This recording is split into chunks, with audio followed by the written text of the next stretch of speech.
My son looked me straight in the eye and said, "You've done nothing for us, Dad." I didn't argue.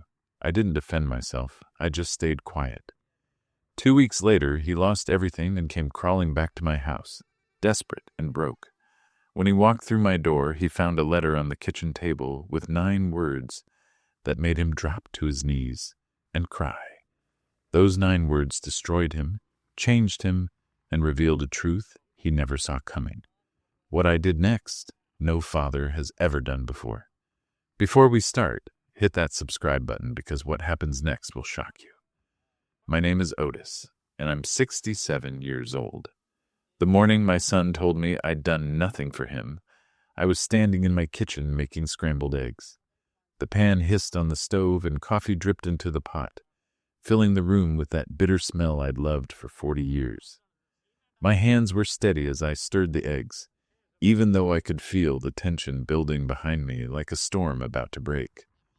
Preston stood near the refrigerator with his arms crossed. His wife Claudia sat at the table, her fingernails painted dark red, tapping against her phone screen. Neither of them had touched the toast I'd put out. The butter was melting into small yellow pools, but they didn't care. They hadn't come for breakfast. "Dad, we need to talk about money," Preston said. His voice had that edge to it, the same one he'd used as a teenager when he wanted something. But he wasn't a teenager anymore. He was 33 years old, wearing a suit that probably cost more than my monthly grocery bill. I turned off the stove and faced him. "What about it?" "Claudia and I are starting a business, a consulting firm. We need investors." He said it like he was doing me a favor, like I should be grateful he was even asking. I poured myself coffee, the mug warm in my palm. "How much?" "80,000. Claudia spoke up for the first time, not looking away from her phone. "It's a good investment. You'd get it back." I took a sip. The coffee burned my tongue, but I didn't flinch. "That's a lot of money." Preston stepped closer. "Dad, you've got savings. You've got this house paid off. You don't need all that money just sitting there." "I worked for that money," I said quietly. "Yeah, well," Preston's jaw tightened. "We need it more than you do. You're retired. What are you even saving it for?" I looked at my son, really looked at him. His expensive watch caught the morning light. His shoes were polished to a shine. Everything about him screamed success, but his eyes were hard and cold. When had that happened? When had he started looking at me like I was an ATM instead of his father? "I'm not giving you $80,000, I said. The room went silent, except for the refrigerator humming in the corner. Claudia finally looked up from her phone, her eyes narrow. Preston's face turned red, the color spreading up his neck. "Are you serious?" he said.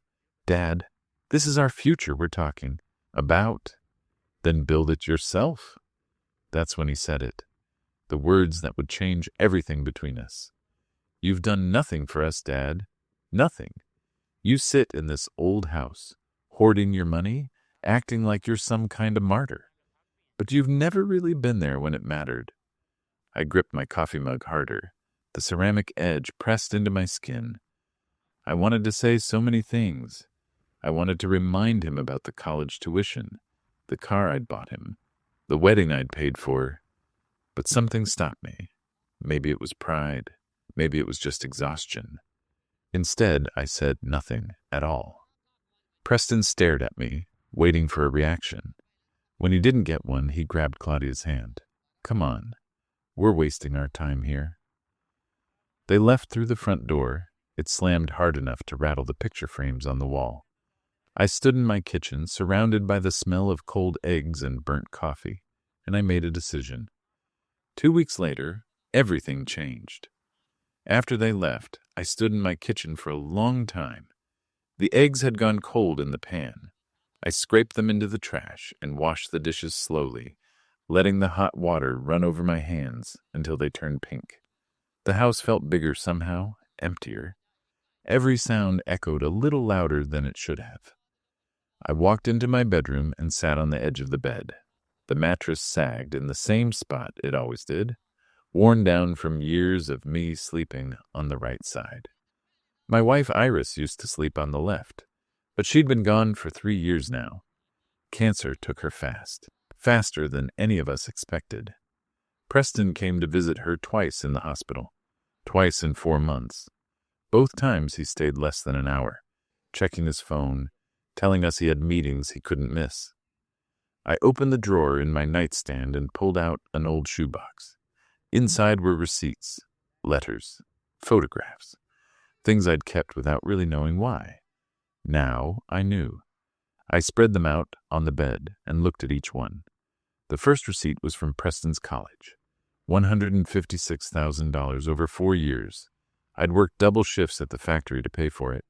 My back still ached on cold mornings from all those extra hours lifting heavy machinery parts.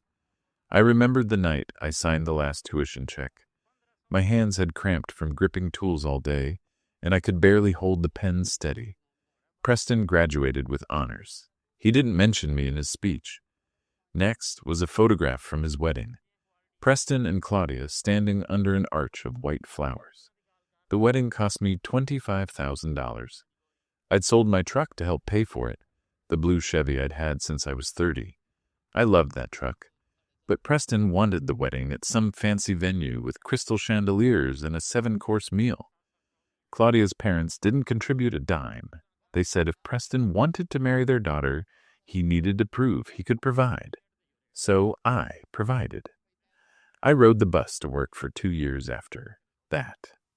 There was another receipt, this one from a bank.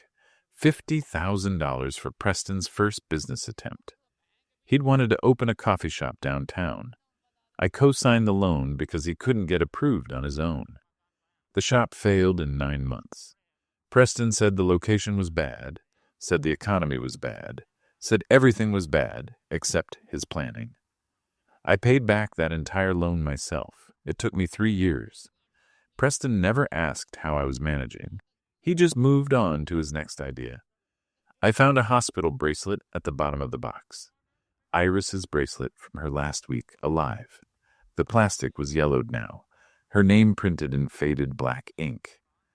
I pressed it between my fingers and remembered sitting next to her bed, holding her hand while machines beeped around us. She'd looked at me with tired eyes and whispered, "Preston will understand someday. He's just young. He'll grow up." But he hadn't grown up. He'd just gotten older. I gathered all the receipts and papers and put them back in the box. My hands were shaking now, not from age, but from something else. Something that felt like anger mixed with sadness, mixed with a decision that had been building for 20 years. Preston thought I'd done nothing. Maybe it was time to show him what nothing really looked like. 3 days passed. I kept to my routine, making breakfast, reading the newspaper, taking walks around the neighborhood. But something felt different inside me, like a switch had flipped that couldn't be flipped back. Every time I looked at that shoebox, I felt my jaw tighten. On Thursday afternoon, my phone rang. The number wasn't saved in my contacts. I almost didn't answer, but something told me to pick up. "Mr. Otis?" A man's voice, young, nervous, speaking. "My name is Jerome. I used to work with Preston at Riverside Financial. I hope you don't mind me calling. I got your number from the company directory before I left." I sat down slowly in my armchair. "What can I do for you?" Jerome hesitated. I could hear him breathing on the other end, like he was trying to decide if he should continue. "Look, I probably shouldn't be telling you this, but I thought you should know. Preston was fired 2 weeks ago." My grip tightened on the phone. Fired? Yeah, he was taking money from client accounts. Small amounts at first, then bigger ones. The company found out during an audit. They didn't press charges because Preston's boss didn't want the scandal. But he's blacklisted now. No financial firm will touch him. I closed my eyes. How much did he take? Around $30,000. He paid it back right before they fired him, but the damage was done. Jerome paused. "Mr. Otis, I'm telling you this because Preston has been calling everyone he knows, asking for money. He's telling people he's starting a business, but that's not true. He's drowning in debt, credit cards maxed out, car payments behind. Claudia's threatening to leave him if he doesn't fix things fast." "I see." "He told the guys at work that you were loaded, that you had hundreds of thousands saved up and wouldn't share it." He made it sound like you were this selfish old man sitting on a pile of money while he struggled. But I met you once at the company party 3 years ago. You didn't seem like that. So I thought you should know what he's really doing. My chest felt tight. Thank you for telling me, Jerome. I'm sorry, Mr. Otis. Preston was my friend, or I thought he was. But what he did, lying about you, stealing from clients, it wasn't right. After we hung up, I sat in that chair for an hour without moving. The afternoon light stretched across the floor, making long shadows. Outside, I could hear children playing, someone mowing their lawn, normal sounds of a normal day. But nothing felt normal anymore. Preston had been fired for stealing. He was in debt. And instead of coming to me honestly, instead of telling me the truth, he'd lied.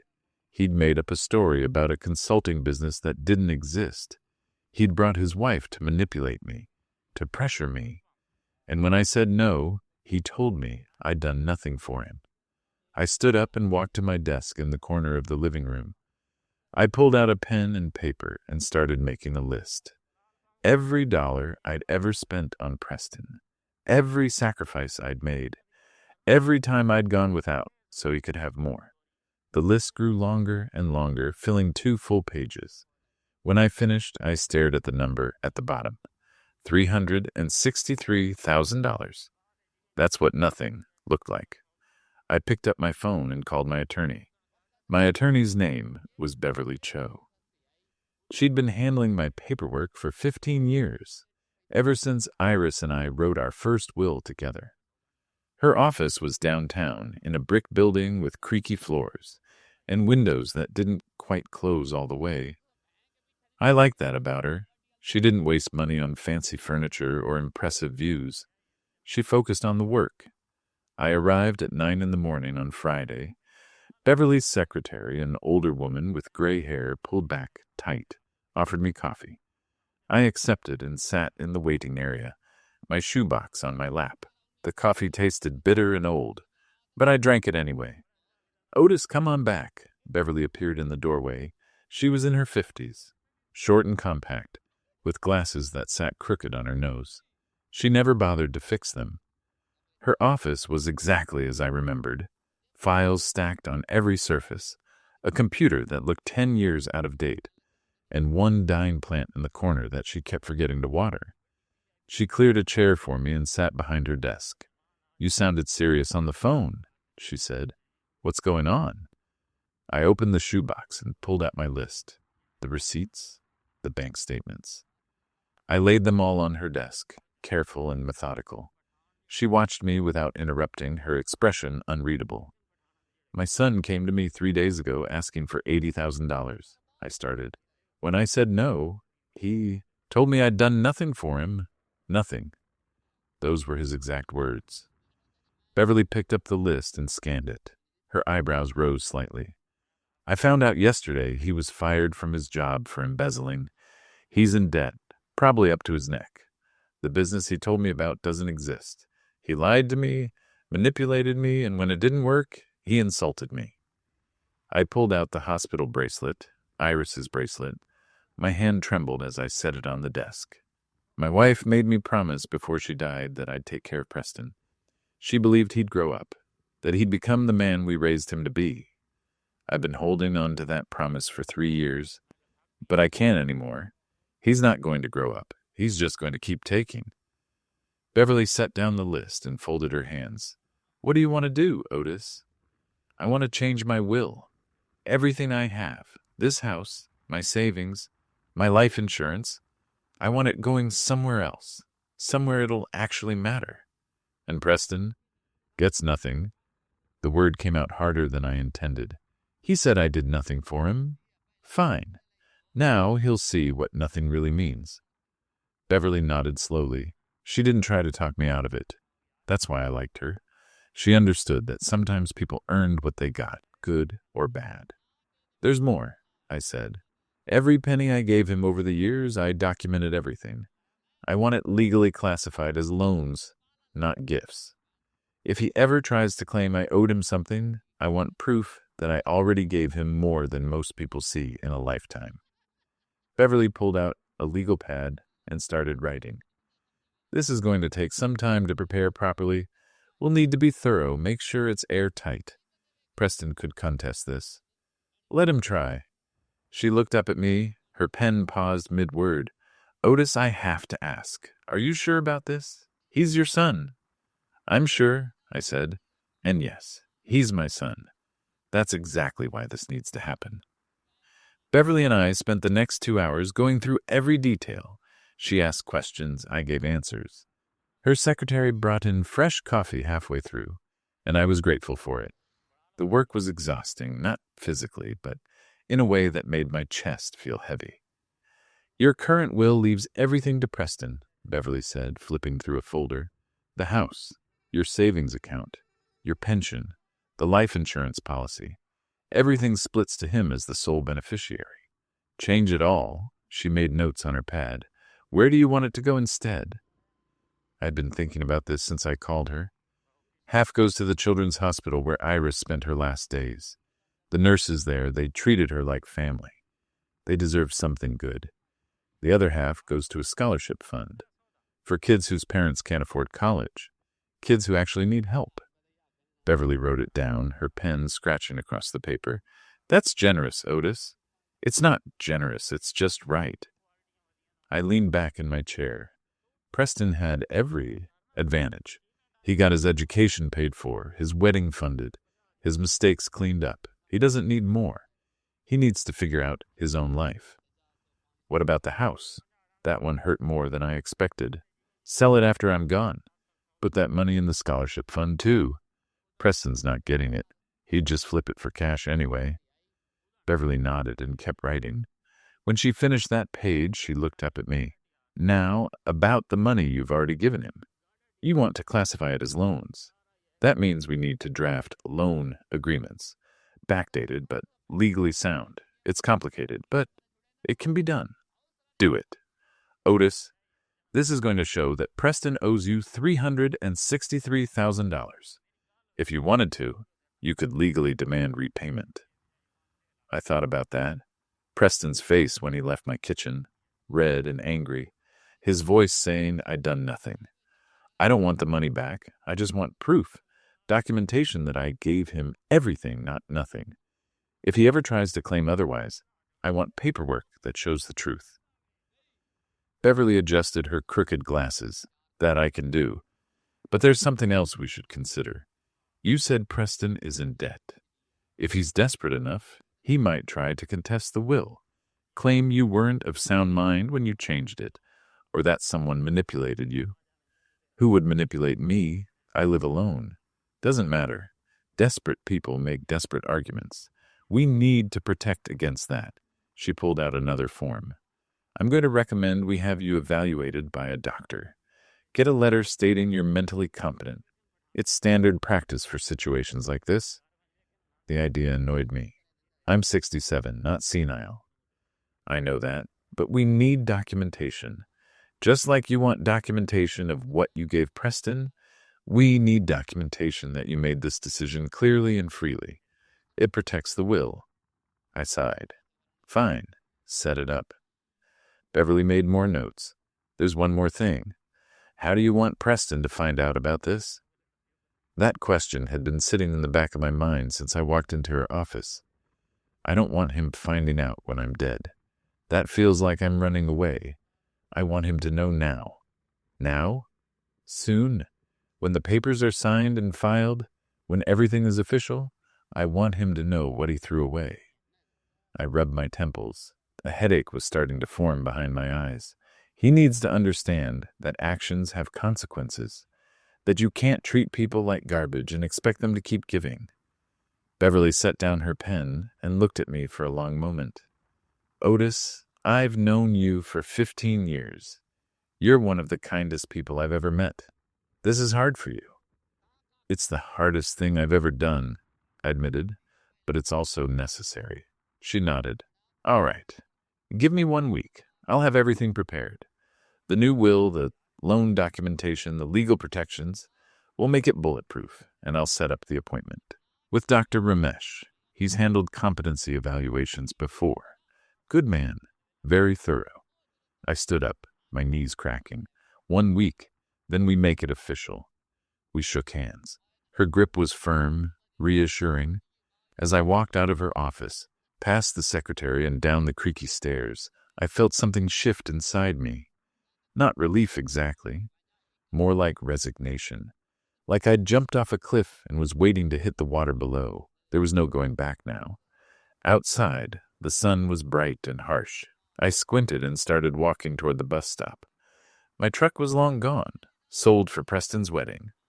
I'd gotten used to the bus over the years. It ran every 20 minutes, and the drivers knew me by name. While I waited, my phone buzzed, a text message from a number I didn't recognize. I opened it. "Dad, it's me. New phone. Need to talk. Important. Can I come by tomorrow?" Preston. Of course. Jerome said he was calling everyone for money. Now he was coming back to me. The anger I'd been holding down surged up again, hot and bitter in my throat. But I didn't respond with anger. I responded with 2 simple words. Doors unlocked. The bus ride home felt longer than usual. I sat in my regular seat near the back, watching the city pass by through dirty windows. A woman with 2 small children got on at 3rd Street. The kids were loud, fighting over a toy car. Their mother looked exhausted, bags under her eyes, her jacket worn at the elbows. She caught me watching and gave me a tired smile. I smiled back. Those kids probably had more than Preston ever did, I thought. Not in money, but in something else. Their mother was present. She was there, right next to them, dealing with their noise and their fights and their needs. Preston had that once, too. Iris and I were always there. Every school play, every sports game, every parent-teacher conference. We showed up. We cared. But somewhere along the way, he'd decided that wasn't worth anything. I got off at my stop and walked the 3 blocks to my house. The neighborhood was quiet in the afternoon. Mrs. Chen was watering her garden next door. She waved and I waved back. Her husband had died last year, but she kept their garden perfect. Every flower in bloom, every hedge trimmed neat. Some people handled loss by keeping things alive. I understood that. Inside my house, I stood in the entryway and looked around. Everything was exactly as I'd left it that morning. The furniture Iris and I had bought 30 years ago, worn but comfortable. The photographs on the walls showing a life lived together. The scratches on the hardwood floor from when Preston was 7 and dragged his toy train everywhere. This house held so many memories, and Preston wanted to take it, sell it, turn it into cash for himself. I walked to my desk and sat down. The list I'd made was still there, along with all the receipts and papers.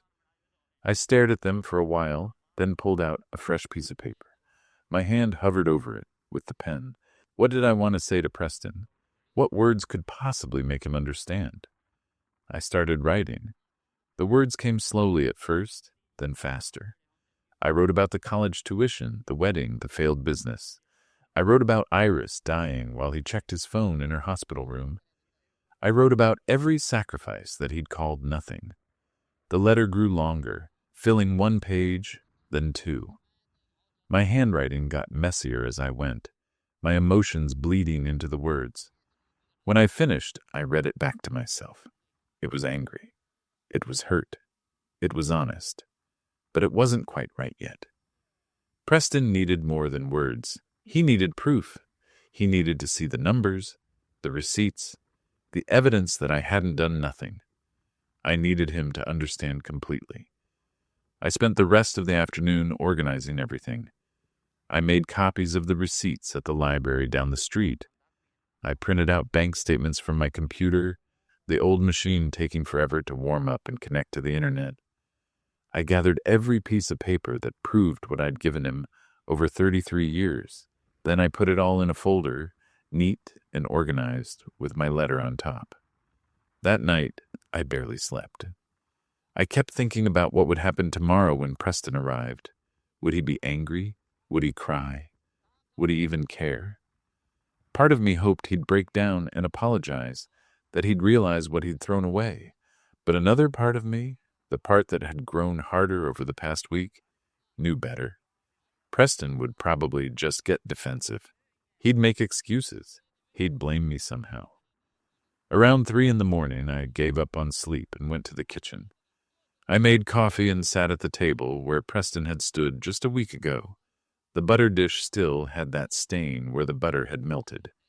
I'd tried to clean it, but the wood had absorbed it. Some stains don't come out. I thought about Iris. What would she say if she could see me now? Would she tell me I was being too harsh? Would she beg me to forgive him? To give him another chance? Or would she understand? Would she see that I'd already given him 100 chances and he'd wasted every single one? The sun came up slowly, turning the sky from black to gray to pale blue. I watched it through the kitchen window, my coffee long gone cold. Birds started singing outside. The newspaper hit my front porch with a thump. Normal sounds of a normal morning. But today wasn't normal. I showered and dressed carefully. Clean jeans, a button-up shirt Iris had bought me 5 years ago. I wanted to look put together, not like some broken old man. I shaved, even though my hands shook a little and I nicked my chin. The blood was bright red against my skin. I pressed tissue to it until it stopped. By 9 o'clock, everything was ready. The folder sat on my kitchen table, right in the center where Preston couldn't miss it. The letter on top, his name written in my handwriting. I'd left the door unlocked like I'd promised. Now all I had to do was wait. I went upstairs to my bedroom. From there I could see the front of the house through my window. I could see when Preston arrived, but he wouldn't see me. I needed to watch this happen without being there. I needed him to read that letter alone, to face what he'd done without me standing there. It would be harder that way. Better that way. At 10:30, a car pulled up outside.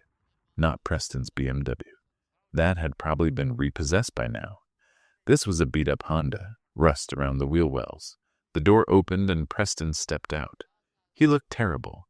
His suit was wrinkled like he'd slept in it. His hair wasn't combed right. He stood on the sidewalk for a long time, just staring at my house. His hands were in his pockets, his shoulders hunched. He looked smaller somehow, defeated. Good, I thought, then immediately felt guilty for thinking it. Preston walked up to the porch slowly. He tried the door, found it unlocked like I'd said. He pushed it open and called out, "Dad, you home?" His voice sounded different. Tired, maybe even scared. I pressed myself against the wall next to my bedroom window, where I could see but not be seen. My heart was pounding hard in my chest. This was it. This was the moment everything changed between us forever. Preston stood in my entryway for a moment. I could hear his footsteps on the hardwood floor, slow and hesitant. He called out again. "Dad, your text said the door was unlocked. Are you here?" Silence. I held my breath upstairs, watching through the crack in my bedroom door. I could see down the hallway to where the stairs led to the first floor. Every instinct in me wanted to go down there to face him like a man, but I couldn't, not yet. He needed to see this alone. His footsteps moved toward the kitchen. I heard the chair scrape against the floor as he pulled it out. Then nothing. Complete silence. He must have seen the folder. I moved carefully to my bedroom window, the one that looked out over the side yard. From this angle, if I pressed close to the glass, I could see through the kitchen window. It was risky. If Preston looked up, he might see me. But I needed to watch. I needed to see his face when he understood. Preston sat at my kitchen table, the folder in front of him. He wasn't opening it yet. He just stared at it, his hand resting on top. His fingers were trembling. I could see that even from here. He picked up the folder, set it down, picked it up again. Finally, he opened it. The letter was on top, like I'd planned. 3 pages, front and back. My handwriting filled every line. Preston pulled it out and started reading. His lips moved slightly as he read, a habit he'd had since he was a kid, learning to sound out words. Iris used to think it was cute. I watched his face change. At first he looked confused, his eyebrows pulled together, his mouth turned down. Then something else came over his expression. His eyes got wider, his jaw tightened. He was reading the list now, the breakdown of every dollar I'd spent on him. I knew exactly which part he was reading because I'd memorized it myself. College tuition paid in full while I worked 16-hour shifts. The truck I sold to pay for his wedding. The loan I'd repaid alone when his coffee shop failed. His mother's hospital bills that I covered while he visited twice in 4 months. Every birthday gift, every Christmas present, every time I'd said yes when I should have said no. Preston's hands started shaking harder. The paper rustled in his grip. He set the letter down on the table and pressed his palms against his eyes. His shoulders were shaking now, too. Was he crying? I couldn't tell from this distance. He picked up the letter again and kept reading. This was the part where I'd written about the phone call from Jerome, about finding out Preston was fired for stealing, about the fake business that didn't exist, about the lies he'd told everyone, including me, about how he'd called his own father selfish while drowning in debt from his own choices. Preston stood up so fast his chair fell backward. It clattered against the floor with a bang that made me flinch. He grabbed the edge of the table with both hands, his head hanging down. His whole body was rigid, like he was trying to hold himself together and failing. Then he saw the rest of the folder's contents. The receipts were underneath the letter, organized by year. I'd paper-clipped them together, labeled each stack. He pulled them out one by one. The college payment receipts, the wedding venue invoice with my signature at the bottom, the bank statements showing the loan payments I'd made month after month, the hospital bills with my name as the guarantor. Preston spread them across the table.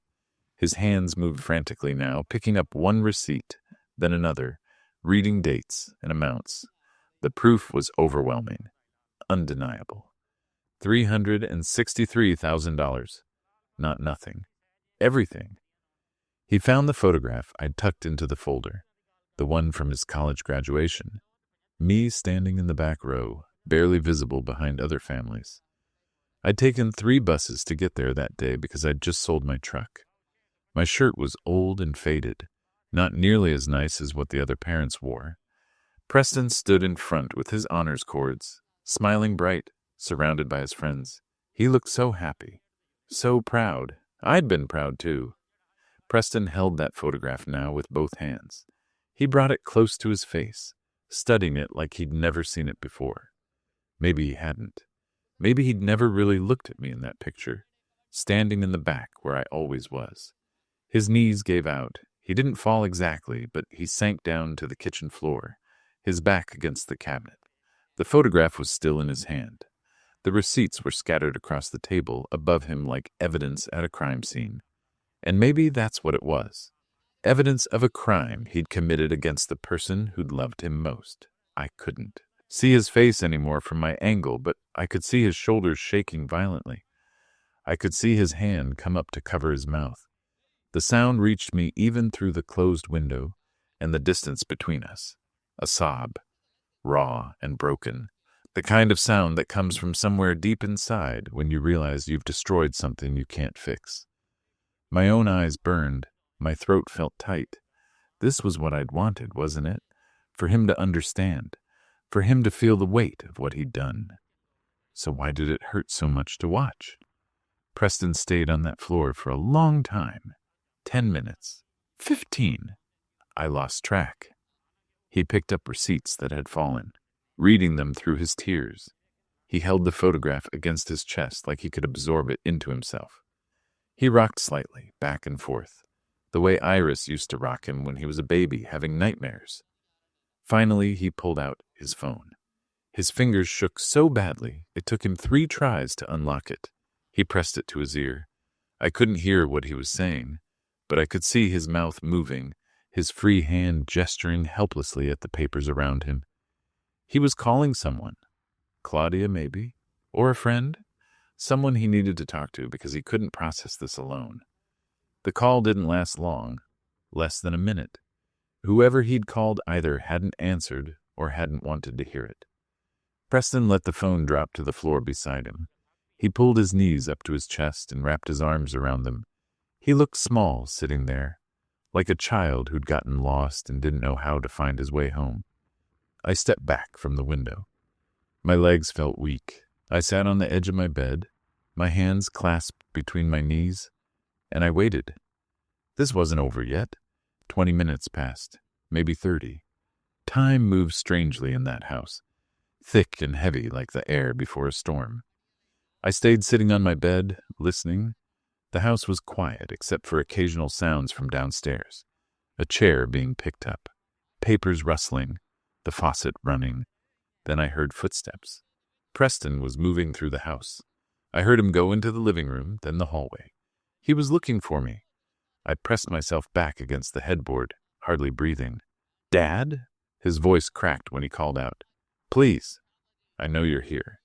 Your car keys are on the hook. Your coat is here. Please, Dad." I didn't answer.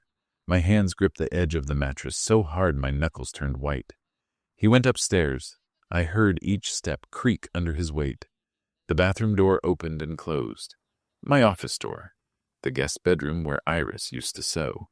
He was checking every room, getting closer.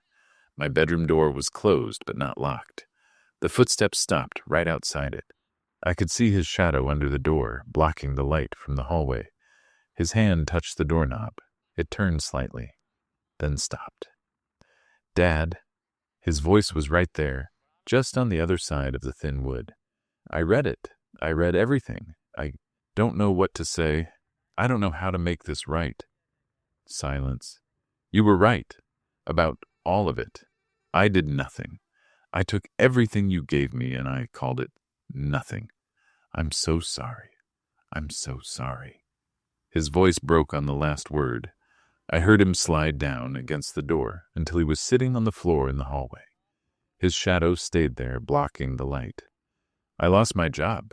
Jerome probably told you. I was stealing. I was desperate and stupid, and I was stealing. Claudia said if I didn't fix our money problems, she'd leave. So I panicked, and I came to you with lies. I came to you asking for more when you'd already given me everything." He was crying again. I could hear it in his voice, thick and wet.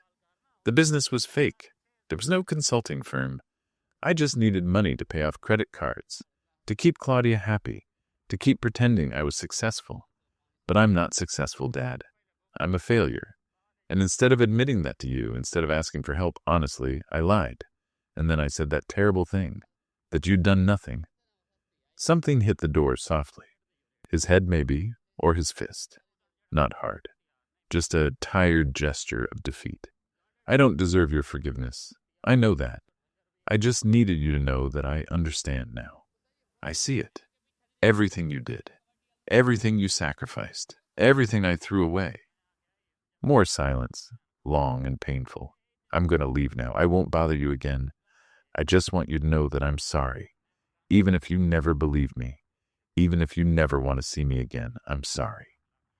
I heard him stand up. His footsteps moved away, back down the hall, down the stairs. The front door opened, then closed. Not a slam this time. A soft click that somehow sounded worse.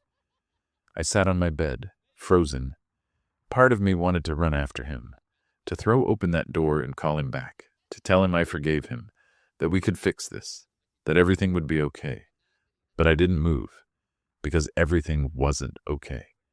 And forgiveness wasn't something I could just hand him because he'd finally realized what he'd lost. That would be too easy. That would teach him nothing. I went to my window and looked out. Preston was standing next to the beat-up Honda, his hand on the door handle. But he wasn't getting in. He was looking back at my house. Even from this distance, I could see his face was red and swollen. He stood there for a long time, like he was hoping I'd come out, hoping I'd change my mind. I stayed at my window, visible now, though I don't think he looked up at the right angle to see me. Finally, Preston got in the car. The engine coughed before starting. He sat there for another minute, his hands on the steering wheel, his head bowed. Then he drove away. The Honda's exhaust pipe sputtered black smoke as it disappeared around the corner. The house felt emptier than it had before he came. I went back downstairs to the kitchen. The folder was still on the table, but Preston had organized everything. He'd put the receipts back in order, stacked them neatly. The letter was folded carefully and placed on top. The photograph from his graduation was sitting separate, propped against the salt shaker where he'd been able to see it. Next to the photograph was something new, a napkin from my counter. Preston had written on it with a pen from the drawer. His handwriting was messier than usual, shaky. "I will spend the rest of my life trying to become worthy of what you gave me. I'm sorry, isn't enough. But it's all I have. I love you, Dad. I should have said it more. Preston." I picked up the napkin and read it 3 times. Then I folded it and put it in my shirt pocket, right over my heart. The next few weeks passed slowly. I kept to my routine, but everything felt different. I'd wake up in the morning and make coffee, and for a split second, I'd forget what happened. Then I'd remember Preston's face, his apology, the napkin in my shirt pocket that I'd moved to my bedside drawer. Beverly called me 4 days after Preston's visit. The paperwork was ready. All I had to do was come in and sign it. The new will, the loan documentation, everything that would legally prove what I had given him and ensure he'd inherit nothing when I was gone. I went to her office on a Tuesday morning, the same creaky stairs, the same dying plant in the corner. Beverly had everything organized in neat stacks on her desk. She walked me through each document, explaining what I was signing. My hand cramped halfway through from writing my name so many times. "This is it," Beverly said when we finished. "Everything's official now. The will is filed.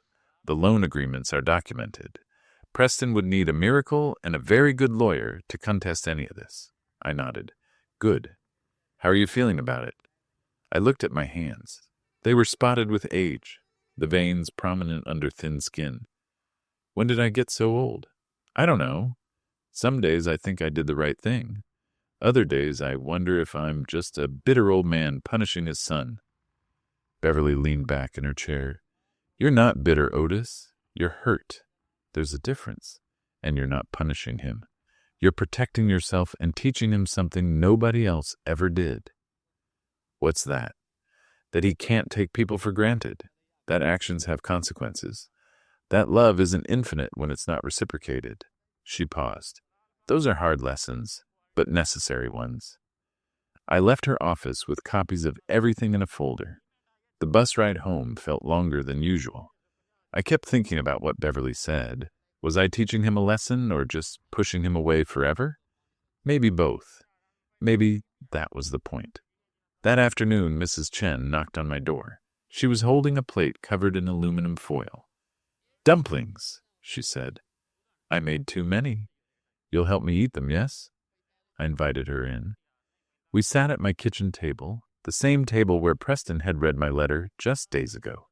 Mrs. Chen didn't mention him, but I could tell she knew something had happened. Neighbors always knew. "My son called yesterday," she said, picking up a dumpling with her chopsticks. "From California. He wants me to sell the house, move into a retirement home near him." "Are you going to?" She shook her head.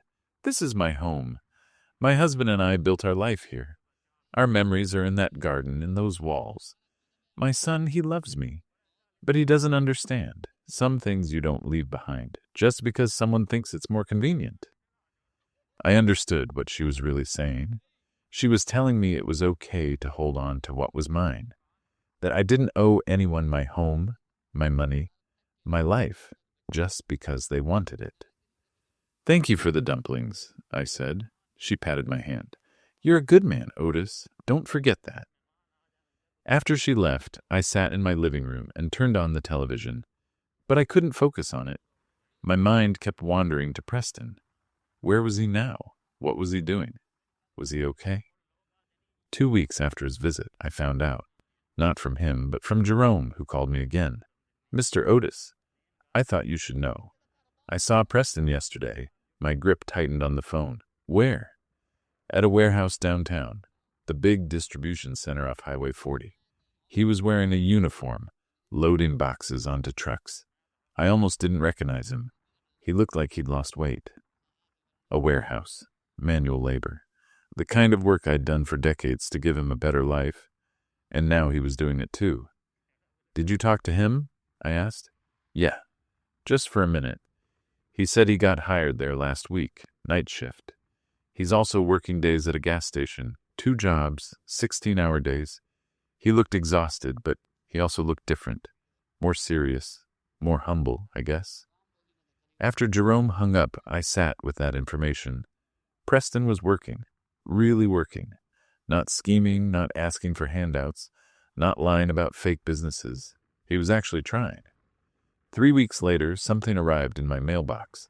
A plain white envelope with my address written in Preston's handwriting. No return address. I opened it, standing right there by the mailbox, my hands shaking slightly. Inside was a money order for $500. Not a check. A money order, the kind you had to buy with cash at the post office or a convenience store. Poor people used money orders because they couldn't afford bank accounts with checking. There was a note, too, small, written on a piece of notebook paper torn from a spiral binding. The edges were still jagged. Dad, this is my first payment back. I know it's not much compared to what you gave me, but it's everything I have left after rent and food. I'll send more next month. I'm working 2 jobs now. It's hard. My back hurts all the time. I understand now why you were always so tired when I was growing up. I'm sorry I never noticed. I'm sorry for everything. Preston. I stood there holding that money order for a long time. $500. He probably needed that money. He probably had bills due, things he couldn't afford, but he'd sent it to me anyway. I went inside and put the money order in my desk drawer. I didn't cash it. Not yet. I just wanted to keep it for a while, to look at it, to remind myself that maybe something was changing in my son. A month later, another envelope arrived. Another money order, this time for $600. Another note. Dad, I got a small raise at the warehouse. $1.50 more per hour. I'm sending you the difference. I also moved out of my apartment. I'm renting a room now, sharing a bathroom with 3 other guys. It's not great, but it's cheap. Claudia filed for divorce. She didn't even ask for anything, just wanted out. I don't blame her. I wasn't a good husband. I wasn't a good son either. I'm trying to be better. Preston. The notes kept coming. Every month, like clockwork. The amounts varied, sometimes $400, sometimes $700. Whatever he had left after paying for his basic needs. Each note was short, just updates on his life. He got promoted to shift supervisor at the warehouse. He started taking a business class at community college, paying for it himself. He quit the gas station job because the warehouse wanted him full-time. I read every note multiple times. I kept them all in my desk drawer with the money orders, still uncashed. The pile grew slowly, a paper trail of his transformation. He never asked to see me, never asked for anything. He just kept sending money and updates, like he was proving something to himself as much as to me. 5 months after his visit to my house, I finally cashed the money orders. All of them at once. The bank teller looked surprised at the stack. Big day? She asked. Something like that, I said. The total came to $3,200. I took that money and opened a new savings account, a separate one just for this. I didn't want it mixed with my regular money. This was different. This was Preston's money, earned through actual work, sent back not because I demanded it, but because he chose to. 6 months passed. The seasons changed from spring to summer to fall. The leaves on Mrs. Chen's maple tree turned gold and orange, then fell to the ground. I raked them up, the way I did every year, and bagged them for the city to collect.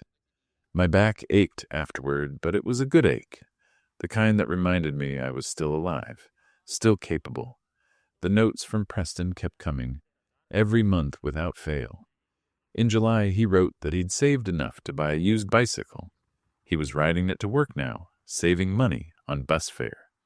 In August, he mentioned he'd started packing lunches instead of buying food. In September, he told me he'd paid off his first credit card. The pride in that note was visible even through his messy handwriting. I kept every single one in my drawer. Sometimes late at night, when I couldn't sleep, I'd take them out and read them in order. It was like watching someone grow up in reverse. Preston was learning. Things at 33 that most people learned at 18. How to budget, how to work hard, how to live within his means, how to be grateful for what he had instead of always wanting more. But what struck me most was what he never did. He never asked to see me, never asked me to forgive him, never asked me to change the will back. He just kept working, kept sending money, kept updating me on his life like he was writing reports to someone he'd disappointed and was trying to prove himself to. And maybe that's exactly what he was doing. In October, something changed. The note that came with that month's money order was longer than usual. Dad, I need to tell you something. The warehouse offered me a promotion to operations manager. It's a real management position with benefits and everything. The pay is good, really good. Enough that I could afford a real apartment again, not just a room. But I turned it down, not because I didn't want it. I did, but I wasn't ready. I've only been there 8 months. There are guys who've worked there for years who deserve it more. Guys who showed up every day and did their jobs without complaining. Guys like you used to be. I told my boss to give it to someone else. He looked at me like I was crazy. Maybe I am. But I'm trying to make decisions based on what's right, not just what's easy or what benefits me. I think you'd understand that. I hope you would. I'm still working on becoming the man you tried to raise me to be. Some days are harder than others. Preston. I read that note 5 times. Then I sat in my chair and cried. Not sad crying, something else.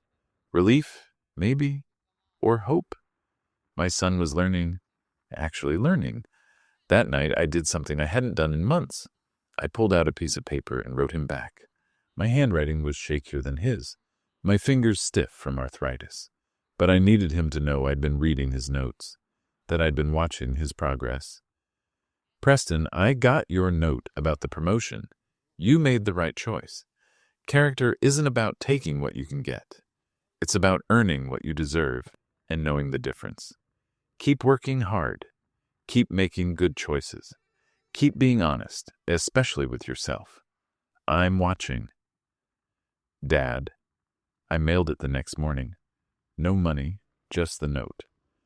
I didn't know if it would make a difference, but I wanted him to know I was still here, still paying attention. 2 weeks later, his response came. Dad, I can't tell you what it meant to get your letter. I've been carrying it in my wallet since it arrived. I read it whenever I'm tired or frustrated or want to give up. Knowing you're watching makes me want to be better. I don't want to disappoint you again. I can't disappoint you again. Thank you for not giving up on me completely. Preston. After that, something shifted between us. Not back to what it was. That was gone forever. But something new. We weren't talking. We weren't seeing each other. But we were communicating through these notes, building something careful and fragile. In November, I got a call from Beverly. Otis, I wanted to check in. The will has been filed for almost 7 months now. You still feel good about it? I thought about the drawer full of notes, the money orders I'd cashed and put in a separate account, the letter in Preston's wallet that he read when he was tired. I don't know, I admitted. He's changing, Beverly. Really changing. Working 2 jobs, taking classes, making good decisions. Part of me wonders if I should give him another chance. And the other part? The other part remembers how much he hurt me. How many years I spent giving everything and getting nothing back. How easily he threw me away when I wouldn't give him more. I rubbed my eyes. I'm tired, Beverly. I'm tired of being angry. But I'm also scared. What if this is temporary? What if he gets back on his feet and goes right back to being the person he was before? Beverly was quiet for a moment. That's a valid fear. But Otis, people can change. Sometimes they need to hit bottom first. Sometimes they need consequences that actually hurt. So what do I do? That's not for me to say. But I will tell you this. You don't have to make any decisions right now. The will stands as is unless you decide to change it. You can wait and watch. See if this transformation is real or temporary. Give it time. Time. I had plenty of that. I was 67 years old, reasonably healthy. Probably had another 10 or 15 years if I was lucky. I could afford to wait and see who Preston became. That Thanksgiving, I spent the day alone. Mrs. Chen invited me over, but I declined. I made myself a small turkey breast and some stuffing.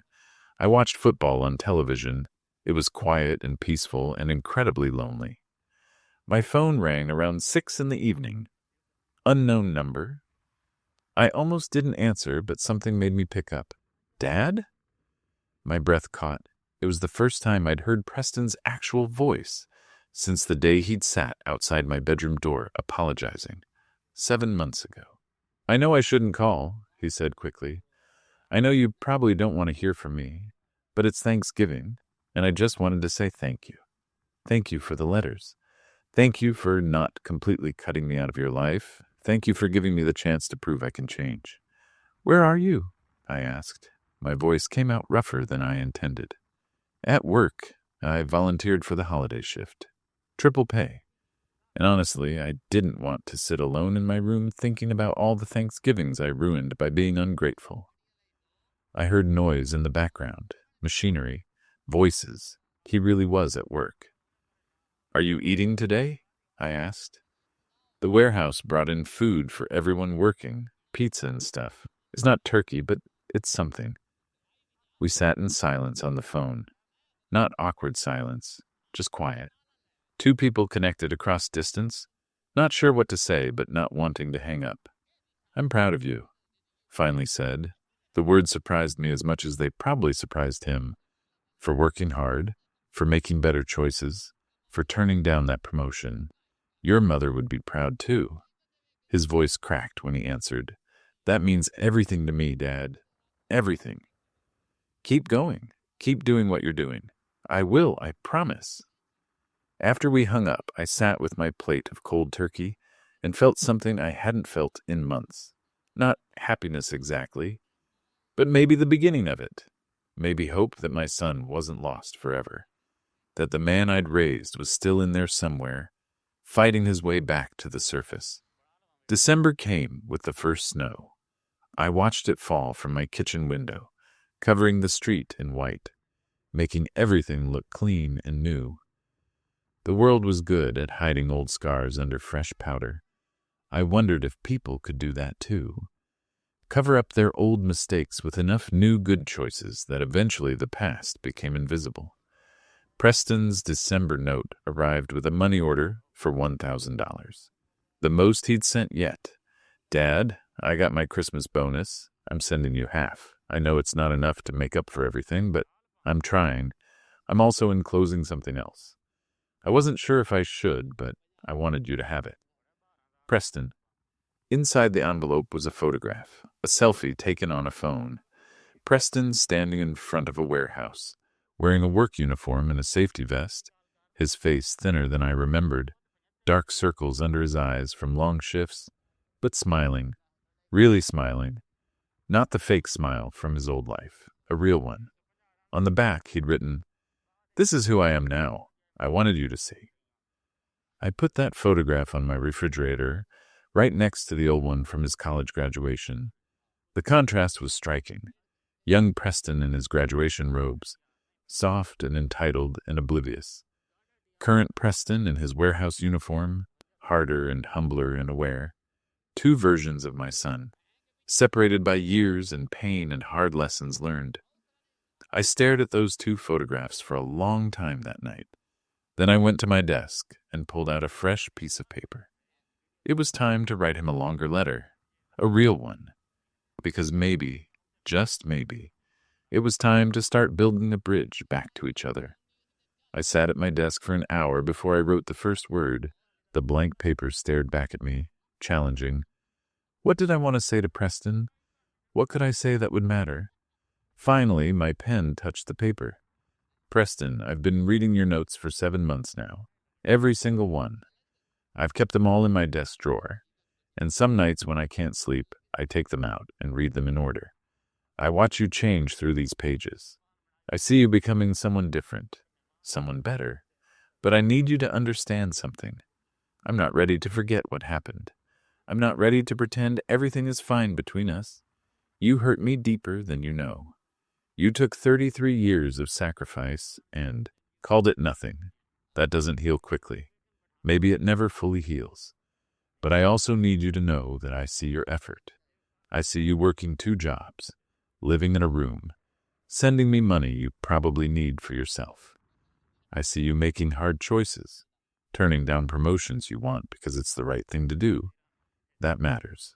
It doesn't erase the past, but it matters. I paused, my hand cramping.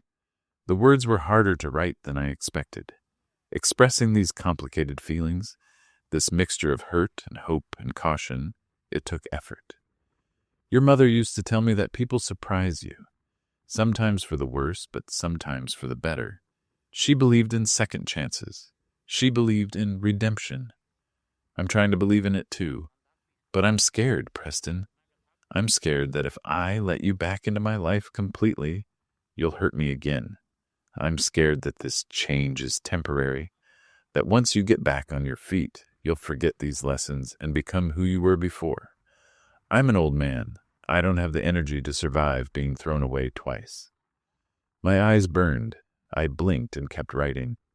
So I'm asking you to keep doing what you're doing. Keep working. Keep growing. Keep showing me through your actions, not just your words, that you've changed. Time will tell the truth. Time always does. And maybe, if enough time passes and you stay on this path, we can find our way back to each other. Not the way we were. That's gone. But maybe something new, something honest. I'm leaving the door open, Preston. Not wide open, just cracked. It's up to you whether it opens further or closes completely. Love, Dad. I folded the letter and put it in an envelope. Then I sat staring at it. Should I send this? Was I being too harsh? Too soft? Was I giving him false hope or necessary boundaries? I didn't mail it that day, or the next. The envelope sat on my desk for 3 days while I wrestled with myself. Finally, on the 4th day, I took it to the post office and sent it before I could change my mind. A week later, Preston's response arrived. The envelope was thicker than usual. When I opened it, 3 things fell out. A money order for $800, a photograph, and a letter that was longer than anything he'd written before. The photograph showed Preston in a classroom. He was sitting at a desk with books open in front of him, wearing reading glasses I'd never seen him wear before. Someone had taken the picture from across the room. He looked focused, serious, completely absorbed in whatever he was studying. I picked up his letter. Dad, I got your letter. I've read it maybe 50 times. You said you're scared I'll hurt you again. I'm scared of that too. I'm scared I'll mess up, slip back into old patterns, disappoint you when you're just starting to trust me again. That fear keeps me awake at night, but it also keeps me working. It keeps me honest, because I know this is my last chance. There won't be another one. The photograph I sent is from my business class. I'm taking it seriously this time. Not because I want to get rich or impress anyone, but because I want to understand how to manage money properly, how to make smart decisions, how to build something real instead of chasing shortcuts. The teacher, Professor Williams, he's maybe 10 years older than me. He worked his way through college while supporting his family. He reminds me of you in some ways. A hard worker, no nonsense, doesn't accept excuses. I respect him. I'm trying to be like him, like you. The letter continued for 2 more pages. Preston wrote about his days, his routine, the small victories that probably seemed insignificant to most people, but meant everything when you were rebuilding from nothing, paying off another credit card, saving enough for a security deposit on a better room, getting a perfect attendance award at work. At the end, he wrote something that made my hands shake. Dad, I know you changed your will. Jerome told me months ago. He thought I should know. I'm not angry about it. I don't have the right to be angry. You should give your money to people who deserve it, to causes that matter. I threw away my inheritance the day I told you that you'd done nothing for me. I understand that now. I'm not working hard to get it back. I'm working hard because I need to prove to myself that I can, that I'm worth something without your money propping me up. I need to earn my own respect before I can ask for yours. I set the letter down and walked to my window. Outside, the street was quiet. A few cars passed. Mrs. Chen was bringing in her trash cans. Normal life continuing like it always did, indifferent to the small human dramas playing out behind closed doors. Preston knew about the will. He'd known for months, and he'd kept working, kept sending money, kept trying, even knowing he'd inherit nothing. That changed something in me. Some hard edge I'd been holding on to started to soften. I went back to my desk and pulled out the file Beverly had given me, all the legal papers that cut Preston out of my life. I looked at my signature at the bottom of each page, so confident and final 7 months ago. Was I still that confident? Was I still that certain? The phone rang, interrupting my thoughts. It was Dr. Ramesh's office calling to schedule my annual checkup. I made the appointment for the following week and hung up. Then I sat there, an idea forming in my mind. The checkup was routine. Blood pressure a little high, but nothing concerning. Cholesterol managed with medication. Dr. Ramesh said I was healthy for 67, that I should have plenty of good years left if I kept taking care of myself. "You seem distracted today, Otis," he said, pulling off his stethoscope. "Everything okay?" "Family stuff," I said. He nodded, understanding in his eyes. "Family's never easy, especially when it comes to money and expectations." After the appointment, I didn't go straight home. Instead, I took the bus downtown to Beverly's office. I hadn't called ahead. I just showed up, hoping she had time. Her secretary looked surprised to see me. "Mr. Otis, Beverly's with a client right now. Can you wait about 20 minutes?" I could wait. I sat in the reception area with my folder on my lap, my decision growing more solid with each passing minute. When Beverly finally called me back, she took one look at my face and closed her office door. "What's wrong?" "Nothing's wrong. Something's right, actually, I think." I set the folder on her desk. "I want to talk about the will." Beverly sat down slowly. "Okay. Preston's been sending me money every month for 7 months. He's working 2 jobs, taking classes, making good choices. He knows about the will, knows he's getting nothing, and he's still trying, still working to be better." "That's good, Otis. I want to change it back, not all of it, but some." I leaned forward. "I still want half going to the hospital and the scholarship fund. But the other half, the house, I want Preston to get it. Not now, not until I'm gone. But I want him to know that if he stays on this path, if he keeps being the man he's becoming, he won't be left with nothing." Beverly took off her glasses and cleaned them on her shirt. "Are you sure? 7 months ago, you were adamant."